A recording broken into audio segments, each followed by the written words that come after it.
जिस पिता की पुत्री जवान हो गई हो, उसे सोने का अधिकार नहीं होता। यदि वो सो भी जाता है तो उसकी चिंता जागती रहती है महारानी। वो तो मैं देख ही रही हूँ महाराज कि आप सोते में भी रात रात भर तलवार की धार पर करवटें बदलते रहते हैं। महारानी, मुझे हर समय यही भय सताता रहता है कि न जाने कब अनिरुद्ध फिर मेरे पीछे मेरे घर में घुसकर मेरी पीठ में छुरा घोंप दे।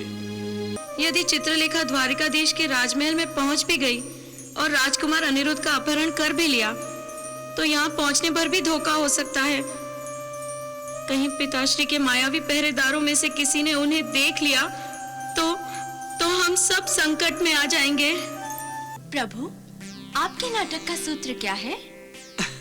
प्रेम का बंधन। प्रभु, आपका नाटक कौन से रसों से परिपूर्ण है?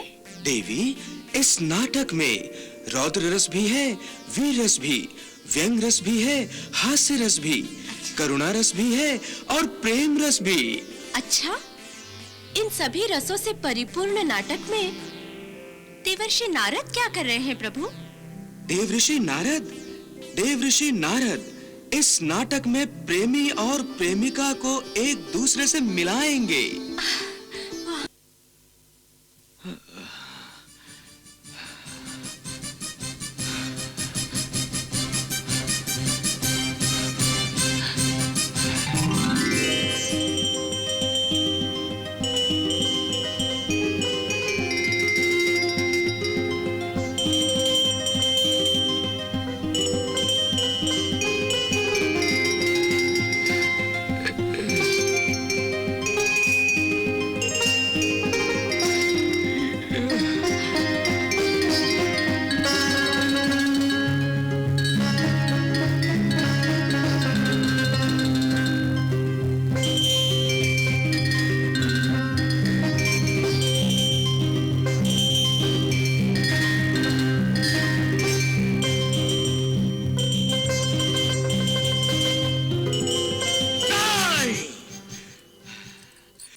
ये नहीं हो सकता, ये कदापि नहीं हो सकता। परंतु हुआ क्या है स्वामी? अनिरुद्ध अरुषा का विवाह।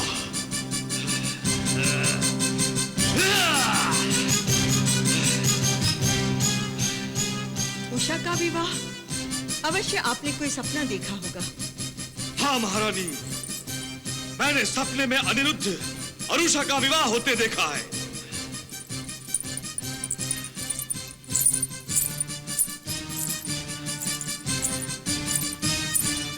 महाराज, तो इसमें चिंतित होने की क्या बात है? महाराज, उषा और अनिरुद्ध के विवाह की आशंका आपके मन में सर्प की भांति कुंडली मारे बैठी है और वो सपने के रूप में अपना फन उठाती है। इसीलिए सपने की चिंता छोड़िए और चलिए सो जाइए। नहीं महारानी, सपने अतीत की परछाइयां हैं और भविष्य का संकेत होती है। इसलिए सपना देखकर संकेत को अनदेखा कर दिया तो अनर्थ हो सकता है महारानी।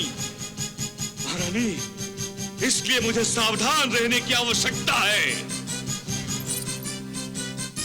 सावधान तो आप पहले ही से हैं स्वामी।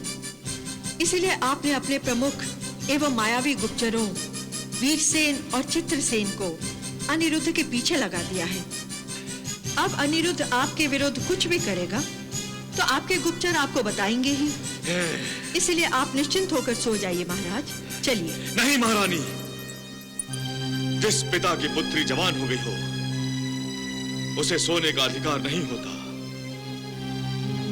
यदि वो सो भी जाता है तो उसकी चिंता जागती रहती है महारानी। वो तो मैं देख ही रही हूँ महाराज कि आप सोते में भी रात रात भर तलवार की धार पर करवटें बदलते रहते हैं। महारानी, मुझे हर समय यही भय सताता रहता है कि न जाने कब अनिरुद्ध फिर मेरे पीछे मेरे घर में घुसकर मेरी पीठ में छुरा घोंप दे। महारानी, मुझे अपने प्राणों की चिंता नहीं बल्कि अपनी मान मर्यादा और प्रतिष्ठा की चिंता लगी रहती है। अर्थात आपको मेरी लाडली पर विश्वास नहीं है महाराज? नहीं महारानी, जिसने एक बार विश्वास को तोड़ा है उस विश्वासघाती पर फिर कभी विश्वास नहीं किया जाता। ये आपका संदेह है महाराज, जिसका कोई उपचार नहीं है। केवल सत्य का प्रकाश ही आपके इस संदेह के अंधकार को दूर कर सकता है। अर्थात ये कि आप स्वयं चलकर अपनी पुत्री के कक्ष में देखिए कि वो आंखें बंद करके सो रही है अथवा किसी के साथ आंखें लड़ा रही है। इससे आपको यह भी विश्वास हो जाएगा कि मेरी पुत्री के रगों में रक्त बनकर दौड़ने वाला मेरा दूध निर्लज नहीं है। महारानी, इस समय आपका क्रोध भी उचित है और आपका सुझाव भी। अपनी पुत्री पर माता पिता का नजर रखना अच्छा ही है महारानी। चलिए महारानी। पता नहीं चित्रलेखा द्वारिका सुरक्षित पहुंच सकेगी भी या नहीं, और पहुंची भी तो राजमहल में कैसे पहुंचेगी? माया का प्रयोग करके वो अदृश्य तो हो सकती है, परंतु भगवान कृष्ण तो स्वयं मायापति हैं। क्या चित्रलेखा उनके दिव्य दृष्टि से छुप सकेगी? यदि चित्रलेखा द्वारिकाधीश के राजमहल में पहुंच भी गई और राजकुमार अनिरुद्ध का अपहरण कर भी लिया, तो यहाँ पहुंचने पर भी धोखा हो सकता है। कहीं पिताश्री के मायावी पहरेदारों में से किसी ने उन्हें देख लिया तो हम सब संकट में आ जाएंगे।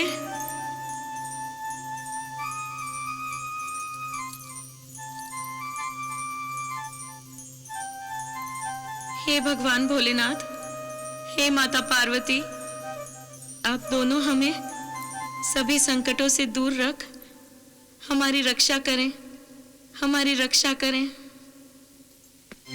उषा! उषा!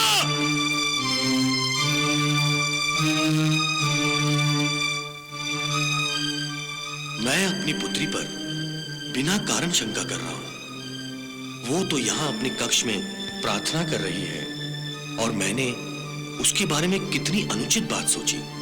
ये केवल मेरी मन की शंका है और कुछ नहीं।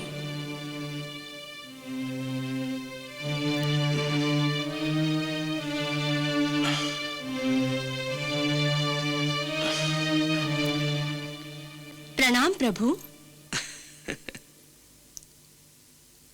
प्रभु, आज आप बहुत प्रसन्न दिखाई दे रहे हैं। मैं कब प्रसन्न नहीं रहता?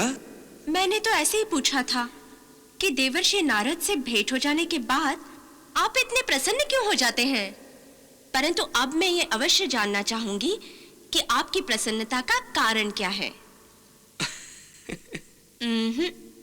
अब मैं आपकी इस मधुर मुस्कान से भ्रमित होने वाली नहीं हूँ। बताइए न प्रभु। देवी, बहुत ही सीधी और सरल बात है। सीधी और सरल? हाँ देवी, क्यों आपको विश्वास नहीं होता कि मैं सीधी और सरल बात भी कर सकता हूँ? नहीं प्रभु, आपकी सीधी और सरल बातों में भी गहन अर्थ छुपा रहता है, और इसीलिए मैं आपकी बहुत ही सीधी और सरल बात जानने के लिए हमेशा उत्सुक रहती हूँ। देवी, अब मैं आपकी उत्सुकता का अंत करता हूँ। देवी, यूं समझ लीजिए कि मैं एक नाटक लिख रहा हूँ। वाह प्रभु वाह, मनुष्यों का प्रारब्ध लिखने वाले अब नाटक लिख रहे हैं। कहीं आप इस नाटक के द्वारा किसी का प्रारब्ध तो नहीं लिख रहे हैं? देवी, आप तो मेरे मन में बसी हुई हैं, इसलिए आप मेरे मन को सहज ही पढ़ लेती हैं। अच्छा, ये एक नाटककार कह रहा है या आपके रचे नाटक का कोई पात्र कह रहा है? आप मेरी उत्सुकता का अंत करने वाले थे, परंतु नाटक की बात कहकर आपने मेरी उत्सुकता को और बढ़ा दिया है। आपने तो अब तक मुझे यह भी नहीं बताया कि आपके रचे इस नाटक में देवर्षि नारद कौन सी भूमिका निभा रहे हैं? देवर्षि नारद इस नाटक में सूत्रधार की भूमिका निभा रहे हैं, सूत्रधार की। अच्छा, नारायण नारायण। देवी, देवर्षि के बिना मेरा नाटक पूरा ही नहीं होगा। अच्छा, इतनी महत्वपूर्ण भूमिका निभा रहे हैं देवर्षि। हाँ देवी, जीवन और नाटक में अधिक अंतर नहीं है। जीवन भी एक नाटक है और नाटक में भी हमें जीवन दिखाई देता है। वाह प्रभु वाह। देवी, जीवन में अपेक्षित और अचानक कई नाटकीय घटनाएं घटती रहती हैं और नाटक भी जीवन का दर्पण होता है। देवी, जीवन की तरह नाटक भी सुख दुख के रंगों से सजा होता है। जीवन का एक ना एक दिन अंत होता ही है, उसी प्रकार नाटक का भी अंत निश्चित है। देवी, नाटक की तरह जीवन भी रौद्र रस, वीर रस, हास्य रस, व्यंग रस, करुणा रस और प्रेम रस से रस पूर्ण होता है। देवी, मनुष्य के जीवन का भी एक सूत्रधार होता है, उसी प्रकार नाटक का भी एक सूत्रधार होता है। प्रभु, आपके नाटक का सूत्र क्या है? प्रेम का बंधन। प्रभु, आपका नाटक कौन से रसों से परिपूर्ण है? देवी, इस नाटक में रौद्र रस भी है, वीर रस भी, व्यंग रस भी है, हास्य रस भी, करुणा रस भी है और प्रेम रस भी। अच्छा, इन सभी रसों से परिपूर्ण नाटक में देवर्षि नारद क्या कर रहे हैं प्रभु? देवऋषि नारद इस नाटक में प्रेमी और प्रेमिका को एक दूसरे से मिलाएंगे। वाह प्रभु वाह। प्रेमी और प्रेमिका को मिलाने के लिए देवर्षि नारद जैसे बाल ब्रह्मचारी का चयन किया है आपने। परंतु आपके इस नाटक का शीर्षक क्या है प्रभु? शीर्षक उषा अनिरुद्ध। वाह वाह प्रेम रसिया वाह।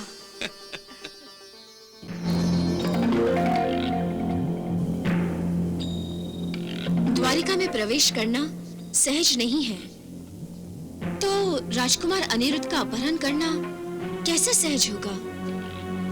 मैंने राजकुमारी उषा से तो हाँ कह दी है, इसलिए अब मुझे माया का हर संभव प्रयोग करके राजकुमार अनिरुद्ध का अपहरण करना होगा।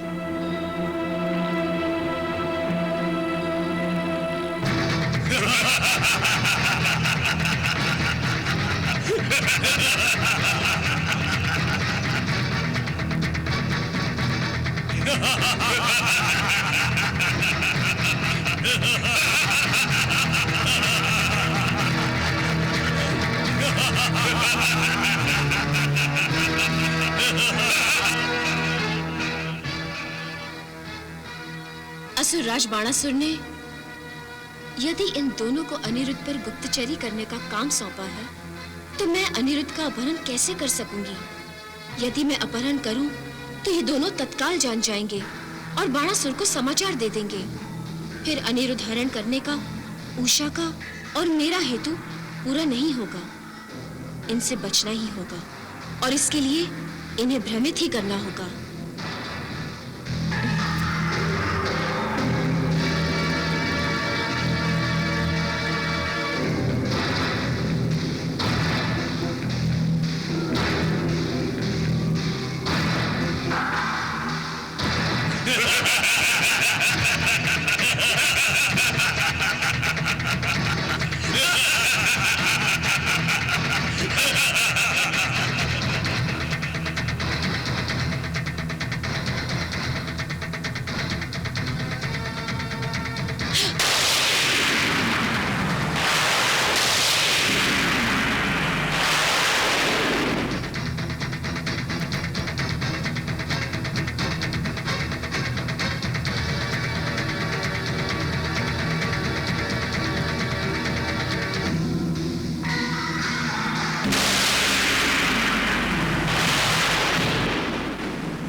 स्वामीनी, तुम दोनों वीरसेन और चित्रसेन को भ्रमित कर दो।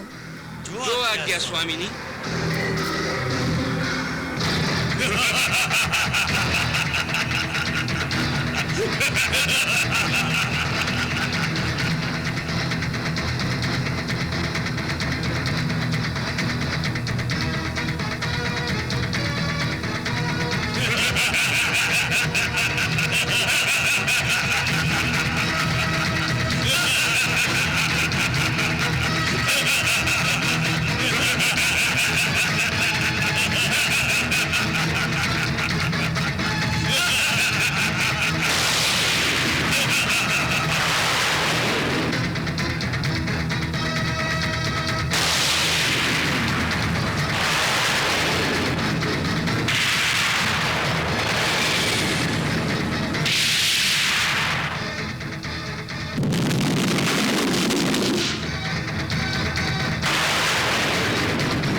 प्रवेश करना असंभव लग रहा है। मुझे दूसरी ओर से द्वारिका में प्रवेश करने का प्रयास करना चाहिए।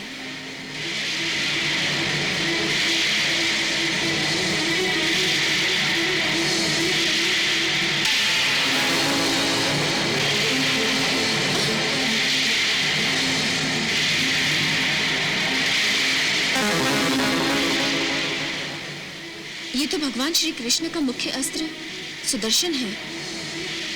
मैं किसी की भी आंखों में धूल झोंक सकती हूँ, किंतु इसे धोखा नहीं दे सकती। अब क्या होगा?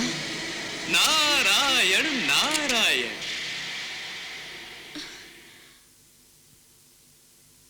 प्रणाम देवर्षि। सुखी भव। नारायण नारायण। चित्रलेखा, तुम यहाँ कदाचित प्रभु के दर्शन करने आई हो। देवर्षि, कदाचित आप भूल रहे हैं, आप ही ने मुझे अनिरुद्ध का अपहरण करने को कहा था, और अब आप ही ये कह रहे हैं कि मैं यहाँ प्रभु के दर्शन करने आई हूँ। तो फिर जाओ अनिरुद्ध को लेकर। लेकिन देवर्षि, मैं अंदर प्रवेश कैसे करूं? प्रभु का सुदर्शन मेरे मार्ग की बाधा बन रहा है। चित्रलेखा, प्रेम का मार्ग सदा कांटों से भरा होता है। तुम सुदर्शन का कांटा निकालकर फेंक दो, तुम्हारा रास्ता साफ हो जाएगा। नारायण नारायण। नहीं देवर्षि, मैं सुदर्शन का कांटा निकालने में असमर्थ हूं। मुझे आपकी सहायता चाहिए। मेरी सहायता? नारायण नारायण।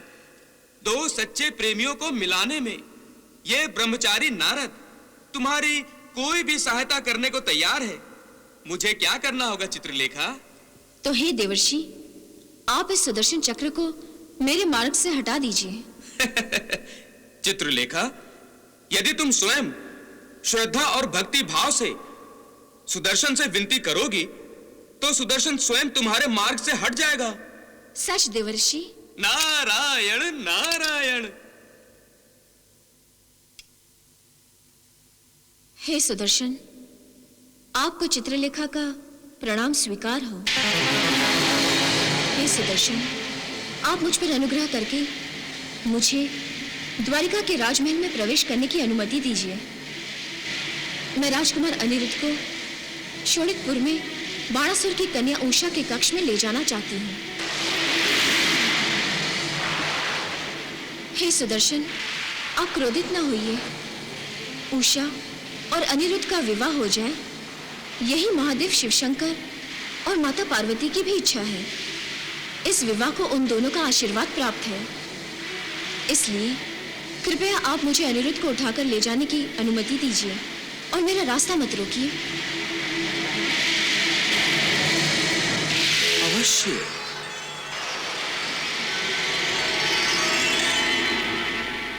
नारायण नारायण। चित्रलेखा, तुम्हारी प्रार्थना को सुदर्शन चक्र ने स्वीकार कर लिया है। अब तुम जाओ और शीघ्र ही अनिरुद्ध को लेकर शोणितपुर चली जाओ। जो आज्ञा देवर्षि।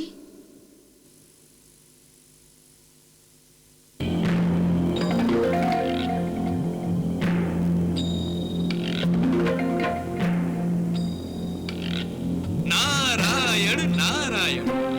धन्य है आप और धन्य है आपकी लीला प्रभु। प्रभु, अभी तक तो आपके इस नाटक ने उत्सुकता जगाए रखी थी, परंतु क्या देवर्षि? परंतु अब चित्रलेखा अनिरुद्ध को उठाकर ले जाएगी। यह जान लेने के बाद अब इस नाटक के प्रति मेरी जिज्ञासा का अंत होने लगा है भगवन। नहीं देवर्षि, बल्कि अब यह नाटक नए रंग धारण करने जा रहा है। नारायण नारायण। ये तो सत्य है कि मैंने आपके कक्ष की ओर किसी को जाते हुए नहीं देखा, और ना ही हमारे सामने से आपके कक्ष की ओर कोई गया है। यदि किसी मायावी ने आपके कक्ष में प्रवेश किया होगा तो उसका हमें ज्ञान हो भी नहीं सकता। मायावी? आजकल अनिरुद्ध रातों को बहुत जागता रहता है, परंतु आप यहाँ तलवार लेकर क्या कर रहे हैं? रुक्मिणी, अब मैं यहाँ, आप दोनों यहाँ इस समय क्या कर रहे हैं? वत्स, हमें तुम्हारी चिंता यहाँ खींच लाई है। क्यों, क्या हुआ है मुझे? मुझे क्या कोई सोते में उठा ले जाएगा? वत्स अनिरुद्ध, द्वारिका में एक मायावी घुस आया है। मायावी नहीं दाऊ भैया, मायाविनी होगी। मायाविनी? अपना अनिरुद्ध इतना सुंदर है कि इस सुंदर से राजकुमार का मन मोहने के लिए कोई मायाविनी ही यहाँ आ सकती है।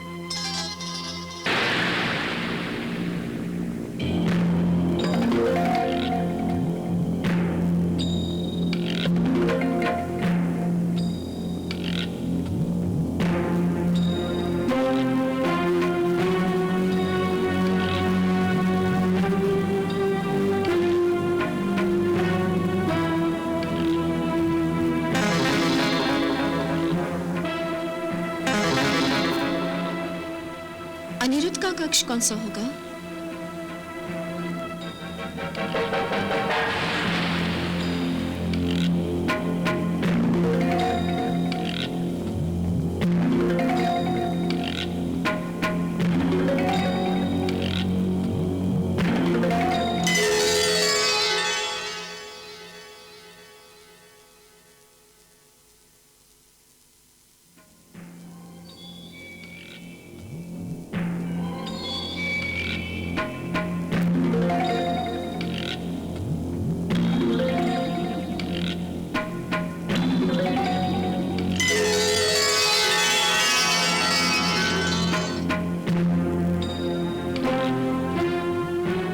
प्रणाम प्रभु।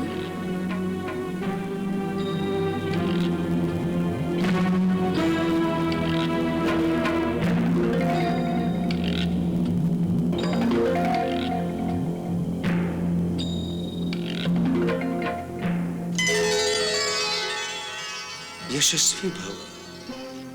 नारायण नारायण।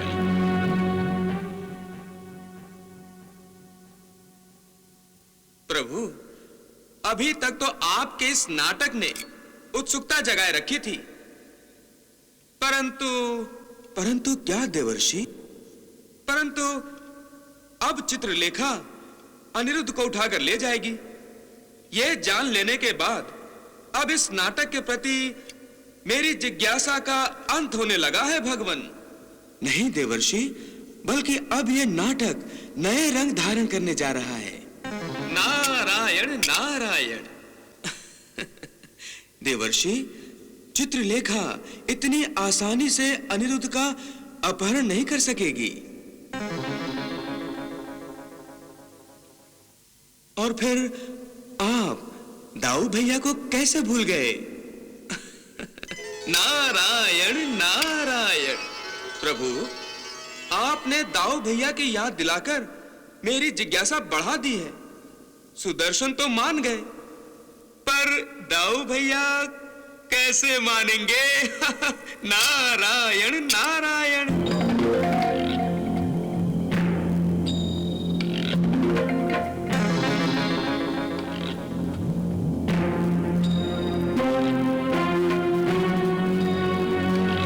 अनिरुद्ध, उषा का चितचोर अनिरुद्ध यहाँ नींद का आनंद ले रहा है और वहाँ उषा की नींद ही उड़ गई है।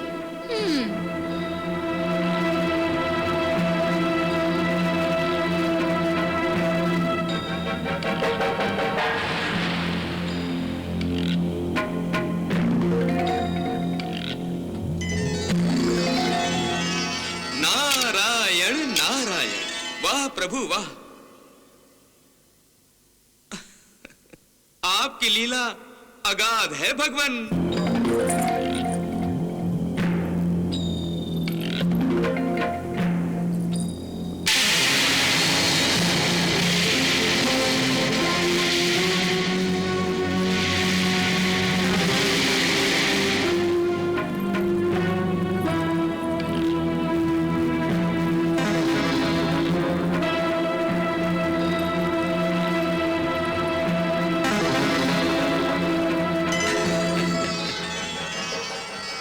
देवर्षि, ये क्या हो रहा है? सुदर्शन चक्र मेरा मार्ग क्यों रोक रहा है? मुझे मार्ग दिखाइए देवर्षि, मुझे मार्ग दिखाइए। चित्रलेखा, प्रणाम देवर्षि। सुदर्शन चक्र ने तुम्हें केवल अनिरुद्ध का अपहरण करने की आज्ञा दी है, बलराम जी का नहीं। बलराम जी?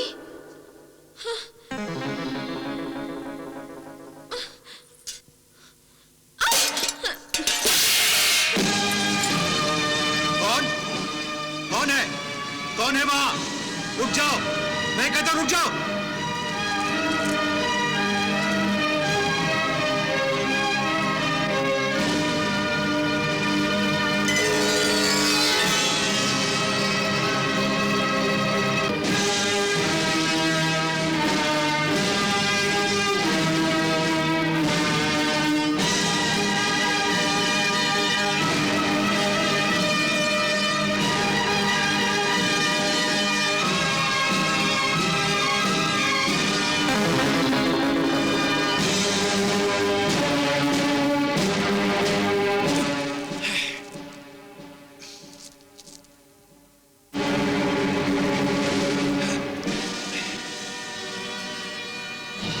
मेरा आदर करने के लिए तुम्हारे सिर झुके हैं या तुम्हें नींद का बोझ भारी हो गया है?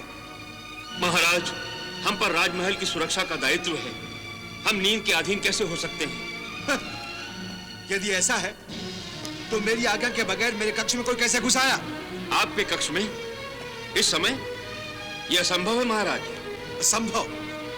जो तुम्हें असंभव लग रहा है उसे दूसरे किसी ने संभव कर दिखाया है। यदि इसी तरह राजमहल की सुरक्षा का दायित्व निभाते रहे तो राजमहल में कोई भी निवासी सुरक्षित नहीं रहेगा। महाराज, ये तो सत्य है कि मैंने आपके कक्ष की ओर किसी को जाते हुए नहीं देखा और ना ही हमारे सामने से आपके कक्ष की ओर कोई गया है। यदि किसी मायावी ने आपके कक्ष में प्रवेश किया होगा तो उसका हमें ज्ञान हो भी नहीं सकता। मायावी? मायावी? कहीं ये बाणासुर की कोई मायावी चाल तो नहीं? कहीं बाणासुर अनिरुद्ध के फेरे में तो यहां नहीं आया? मैं बाणासुर को कैसे भूल गया? जब तक मैं अनिरुद्ध को सुरक्षित नहीं देखता मुझे चैन से नींद नहीं आएगी। अनिरुद्ध,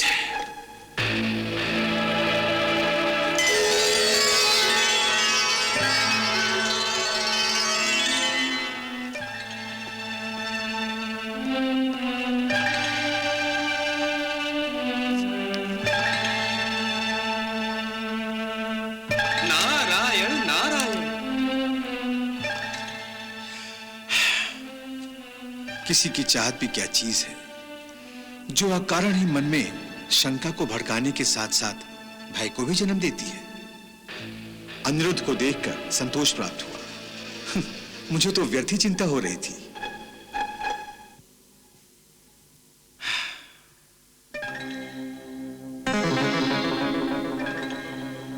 लगता है वो मायावी लौट गया है, परंतु अब फिर से लौट भी सकता है। अनिरुद्ध की सुरक्षा के लिए यही बेहतर होगा कि मैं इसी कक्ष में विश्राम करूं। यदि उस मायावी ने फिर से लौटने की भूल की तो मैं अपनी इस तलवार से उसका सिर उड़ा दूंगा।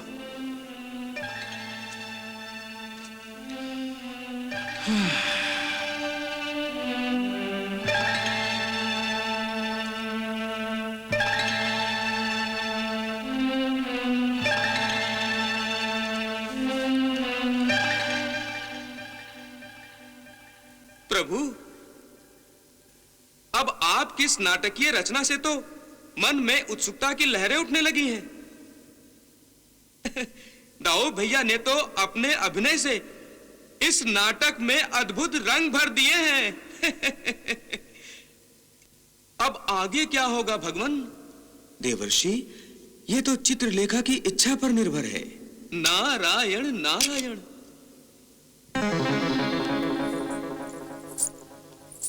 अब आप ही चित्रलेखा का मार्गदर्शन कीजिए भगवान। देवर्षि, इसकी कोई आवश्यकता नहीं है। चित्रलेखा मायावी है, वो स्वयं अपना मार्गदर्शन करेगी। नारायण नारायण।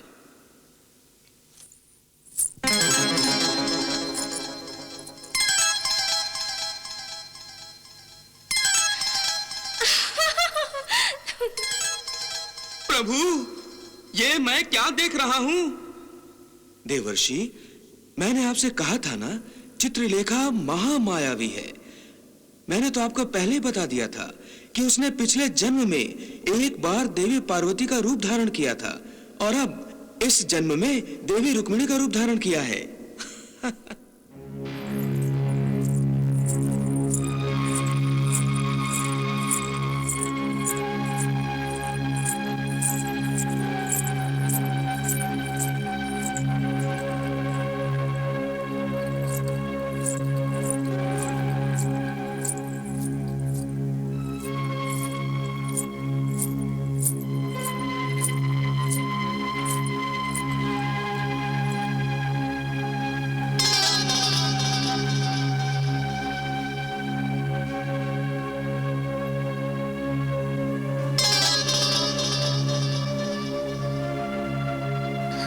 दाऊ भैया, आप यहाँ अनिरुद्ध के कक्ष में?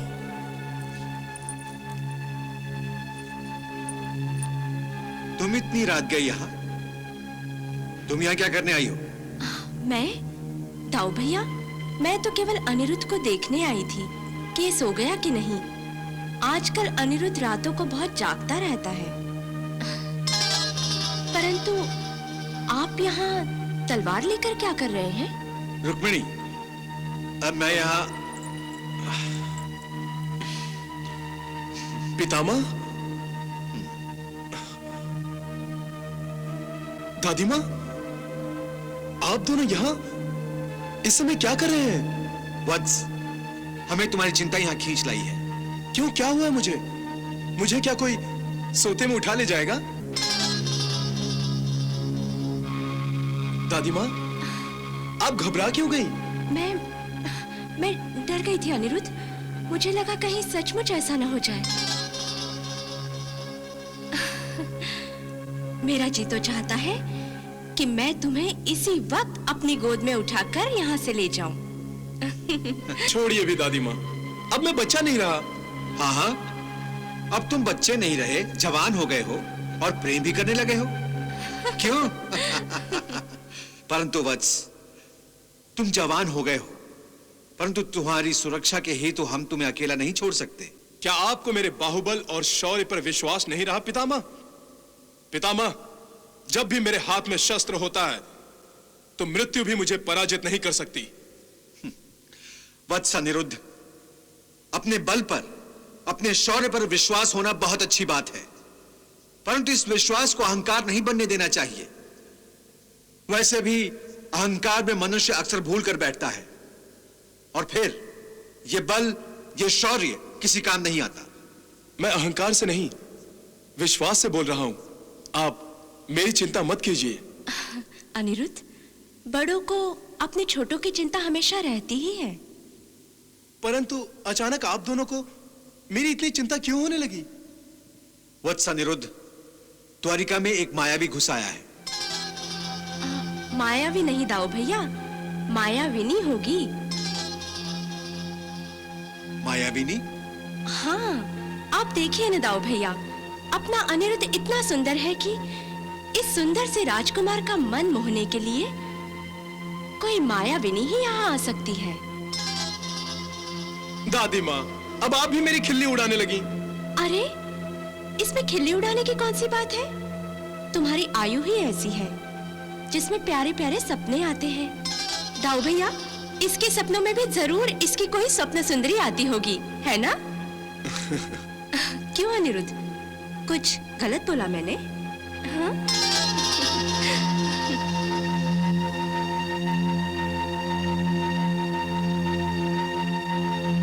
दाऊ भैया, अनिरुद्ध अब विवाह के योग्य हो गया है। ये तो अपने सपने में भी अपनी प्रेमिका को देखा करता होगा, है ना? या फिर ऐसा भी हो सकता है कि सपने में उसने अपनी प्रेमिका से विवाह कर लिया हो। हम दोनों ने व्यर्थ ही इसका सपना तोड़ दिया दाऊ भैया। अनिरुद्ध तो चाहता होगा कि जैसे ही उसका सपना टूटे और आंख खुले, उसकी प्रेमिका उसके सामने खड़ी हो।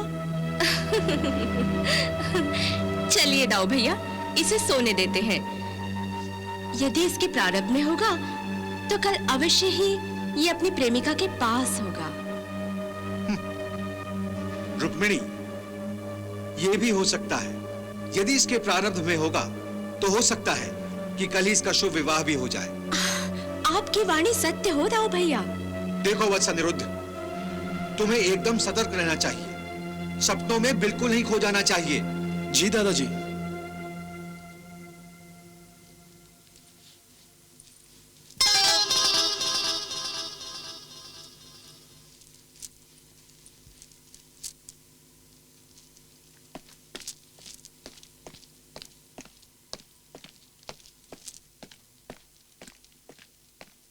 दादी माँ, चलिए आप भी विश्राम कर लीजिए। हाँ हाँ वत्स, अवश्य जाऊंगी, परंतु तुम्हें साथ लेकर जाऊंगी। कहाँ? स्वप्न नगरी की राजकुमारी के पास।